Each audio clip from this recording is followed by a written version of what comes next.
جمال الوجود بذكر الإله وتصفو الحياة بنور هداه جمال الوجود بذكر الإله Consciousness, in essence, self-awareness, is central to psychology.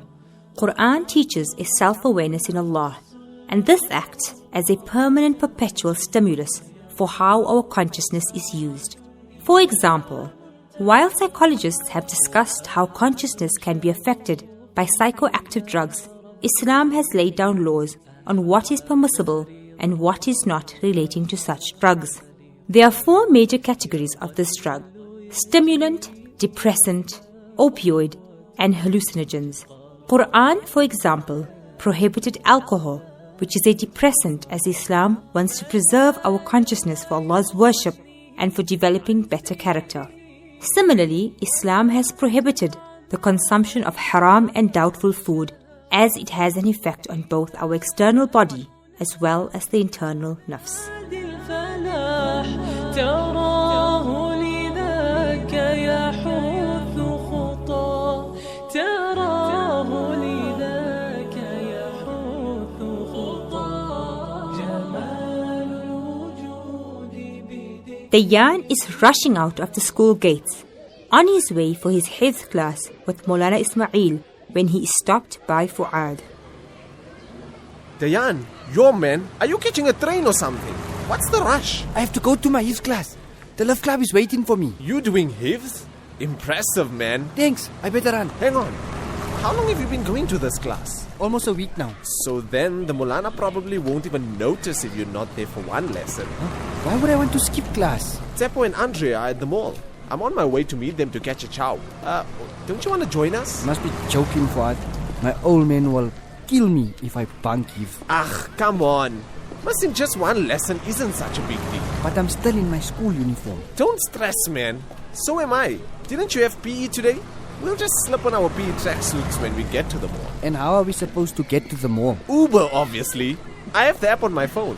Now, check here. The car's already on its way. See? It says the car is 1 minute away. Cool. I've never taken an Uber before, but alright then. I'll come with you. Just let me run and tell the love club that I'm not coming. As the Yan runs over to tell the man doing transport that he won't be coming with him, the thought dawns on him that he'll be getting into big trouble if his parents find out what he's doing. But just as easily as his shoes fly away, he brushes the thought off. He hurries to join Fuad in the Uber that has arrived to take them to the mall.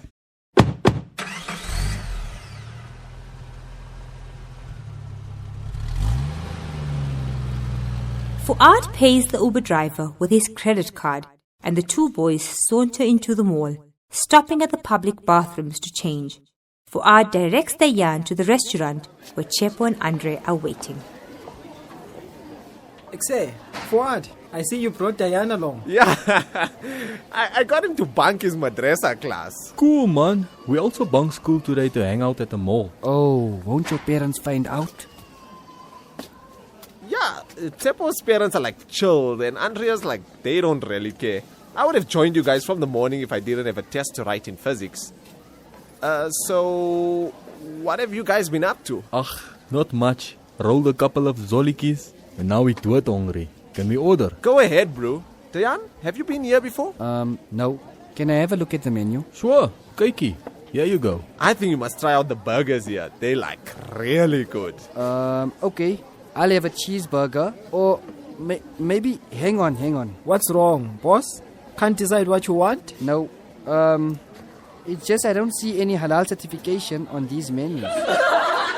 Duh. Of course there's no halal certification. That's cause this joint isn't halal, bro. But they serve the most awesome burgers you'll ever taste. It's nah. The Yan is not surprised at Chepo and Andre eating at a non-halal establishment, as they both aren't Muslim.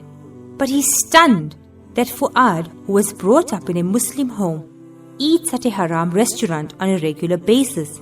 He still hasn't accepted the fact that the other three smoke dacha, and he's worried that he might be tempted to try it.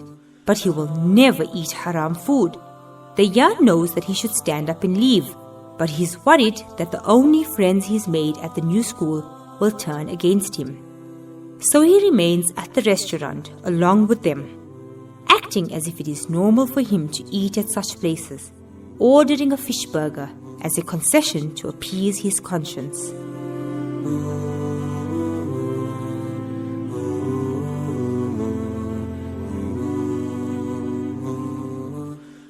Later that night, after the kids are all asleep, Tasneem is waiting up for Zaid, who is working late once again. She's sitting up in bed, using her cell phone to browse online decorating trends when Zaid enters the room.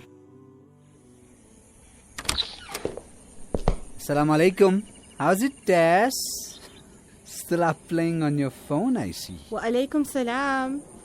Well, what do you expect me to do when you come home so late, Zaid? I told you I'd only be done by 10. We're working on this new structure near the Rosewood Mall. I had to do a site inspection this afternoon. You know, I could swear I saw Dayan walking out of the mall as I was leaving. Don't be ridiculous, Zaid. You know Dayan was at madrasa. And besides, if you finished the site inspection this afternoon, why are you so late? I had to complete some paperwork when I got back to the office. Things are different here in the North End, eh? Tess, I have to put in the hours, even if it means staying late. And I have to work almost twice as hard just to prove myself now. Well, then I suppose you must be hungry. I left some casserole for you in the oven. Actually, I'm not that hungry. All I want to do is hit the sack now. Are you still going to be playing on your phone? Or can I turn off the light now? I'm hardly playing games, Zaid. I was looking for some ideas for curtaining. Oh, Tasneem. There's no rush to get all that done now. Maybe not for you, but I certainly can't live with these old tattered curtains. Let me show you some ideas I found on Instagram. Not now. Please. I'm just too tired right now. Fine then. Go to sleep. Oh, wait. I wanted to speak to you about something first. So, Aziza called earlier. She came to visit this afternoon and apparently only Zinira was home. Obviously, Zaid. Sarah has to stay for extra classes because she's in matric. And Dayan must have already been at madrasa. Yes, but you weren't home either. Well, if your sister had told me she was coming, I'd have waited for her. I was at my Pilates lesson. Anyway, she said that Z was busy making a TikTok video. Tasneem, we can't allow her to get involved with things like that. You know how bad social media is for the kids?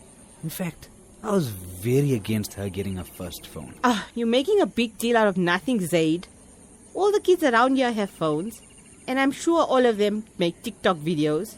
It's harmless. They just do it for entertainment. And what do you do it for, Tess? What do you mean? You are also on social media, I believe. Who told you that? Oh, I know. It must have been your goody two-shoe sister. She's always spying on us. So what if she told me? Aziza isn't doing it out of spite. She's concerned about all of us here. You don't know your sister well enough then. And it's not like you didn't know what I'm doing. I told you, I'm surfing through content for ideas for the house. But I didn't know that you are making videos and posting them on social media. They're videos of my design ideas. Nothing serious. In fact, in most of them, there's only room layouts and decorating trends. I'm hardly ever in the videos. Trust me, Zaid. It's all very innocent. Here, let me show you. Tasneem shows Zaid some of the videos that only entail her designs for room layouts and not the ones in which she herself features. The videos are very simple displays of beautiful home decorating trends. Zaid feels confused and unsure if she's telling the truth, but he is too tired and he lets it go. Regular people deal with their problems by themselves internally, or they discuss it in a very private setting, in therapy or among very close, healthy people. People with narcissistic traits are not really interested in actually resolving anything or being introspective. They simply want to know that they are in the right. For that, they need other people's false validation to regulate their shaky self-esteem. They need to find people who would agree with them. And in order for others to agree with them, these other people either need to be unable to recognize their toxic tendencies, or the narcissist needs to lie and present a different story than what is actually true.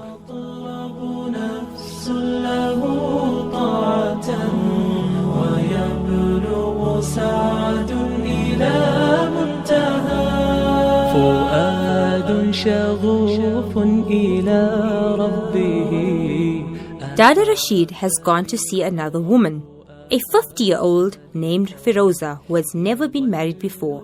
He sits down in her lounge with her brother until she enters the room. Assalamu alaikum. Oh, you must be Rashid. I'm Firoza. Wa alaikum salam. Gee, good to meet you. Hi. You can wait in the kitchen. Good. Now we can chat. That's my older brother and I love him dearly, but he's not much of a conversationalist. I'm sure he barely said 2 words to you. Well, he was very quiet, but then again, he's never met me before. Do you live here with him? Gee, it's just the 2 of us. My parents are late and neither of us ever got married. So we just decided to live together. If I may ask, why didn't either of you ever get married? Well, for my brother, it was quite traumatic. Actually, he was engaged to a girl, about 30 years ago. And, well, you'll never guess what happened. No, you tell me. Of course, I won't keep you in suspense. So it was the day of the wedding, and we decided to have the nikah at her house. Because they lived on a farm a distance away. Anyway, our entire family went to the house. The Maulana performing the nikah was also there. And they took us through to the lounge. And we sat and waited and waited. Eventually, my father sent me to go and find out what was taking them so long. So I went into the kitchen and there was nobody there. You'll never guess what had happened. Indeed. Do tell me. The girl had eloped with another boy just as her family were welcoming us into the house. Her mother had gone to call her when we came, and she found the room empty. So they searched the entire farm for her, and they couldn't find her anywhere. But then they went to the stables, and 2 of the horses were also missing. The girl's cousin came forward and told them the girl had been planning to elope all along. Can you believe it? She had made a secret nikah with another boy on the very same day that she was supposed to marry my brother. And your brother never recovered fully from being jilted? No wonder he's so quiet and withdrawn. Exactly. Now the reason I didn't get married isn't so dramatic. I had many proposals when I was younger, but my mother fell ill and I thought it better not to get married and rather take care of her. That's very caring of you. When did your mother pass on? About 15 years ago. I was still getting proposals, but then I started getting involved with social media, and eventually I developed an online profile, so I was just too busy to think of marriage. What do you do? I'm an influencer. Don't you recognize me? You do look familiar, but the most I do online is WhatsApp and News24. Rashid, you must get Instagram. Then you can follow me. I post all these videos of me reviewing the latest food trends and restaurants. You must have seen me somewhere along the line. I'm Foodie Frozy. I was even interviewed on TV.